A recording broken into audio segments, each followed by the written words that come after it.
लवारिस लाशों के लिए बन गई मसीहा। क्या है पूजा की कहानी, पूरी जानकारी इस वीडियो में शेयर करने वाला हूँ। किसी से मिलना हो तो वह मुलाकात के लिए शमशान बुलाए तो कैसा लगेगा। 26 साल की पूजा का जवाब भी यही था, शमशान में मिलूंगी। जी हाँ, पूजा का पता शमशान ही है, दिल्ली का कोई भी शमशान। तकरीबन 2 साल पहले पूजा की जिंदगी भी आम लड़कियों की तरह ही थी। माँ ने पूजा का रिश्ता एक NSG कमांडो से पक्का किया था। हालांकि उनकी जिंदगी ने अलग ही मोड़ ले लिया।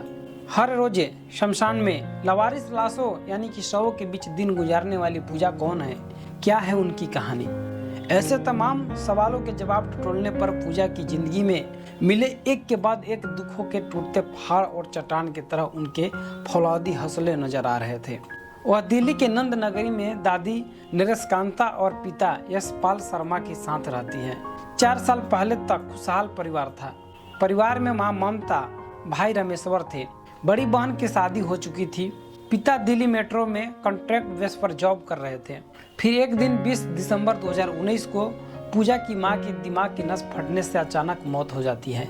परिवार उस पीड़ा से उबर भी न पाया कि 13 मार्च 2022 की रात पूजा खाना खाकर अपने भाई के साथ घर के बाहर टहल रही थी। तभी 3-4 बदमाशों ने मामूली बहस के बाद पूजा की आंखों के सामने उनके भाई की गोली मारकर हत्या कर दी। कैसे बदला पूजा की जिंदगी, पूरी जानकारी इस वीडियो में बताने वाला हूँ। पूजा बताती है कि वह लोगों से मदद मांगती रही मगर किसी ने हिम्मत नहीं जुटा सका। खून से लथपथ भाई को अकेले GTV अस्पताल लेकर गई। जिसने भी देखा वो बहुत ही विचलित हो गया। अस्पताल में शव को छोड़कर घर आ गई। डर ये कि दादी पापा को पता चलेगा तो क्या होगा। पूजा ने नहीं बताया मगर आधी रात को ड्यूटी से लौटे पिता को घर में कदम रखने से पहले पता चल गया। बेटे की हत्या का मामला बर्दाश्त न कर सके उसी रात कोमा में चले गए। पिता अस्पताल में थे। पूजा सिर पर पगड़ी बांधकर अपने भाई का अंतिम संस्कार कर रही थी। 2 दिन बाद 15 मार्च को जब अपने भाई की अस्थियां लेने शमशान पहुंची, वहां शिवलिंग से लिपटकर 2 घंटे तक रोती रही। वह भाई के शव को अस्पताल में लवारिस छोड़कर आई थी। इसके बाद अस्थियां चुनते समय भाई की चिता की राख को अपने माथे पर मल लिया। सौगंध खाई, लवारिस शवों की वारिस बनेगी। यह सब देख वहाँ के केयर टेकर चौंक गए। उन्होंने अनहोनी के डर की वजह से पूजा की वीडियो बना ली। उन दिनों लॉ 2nd ईयर की पढ़ाई कर रही पूजा की जिंदगी का मकसद बदल गया। लॉ ड्रॉप आउट कर दिया गया। सब कुछ बेचकर अलग ही राह पकड़ ली।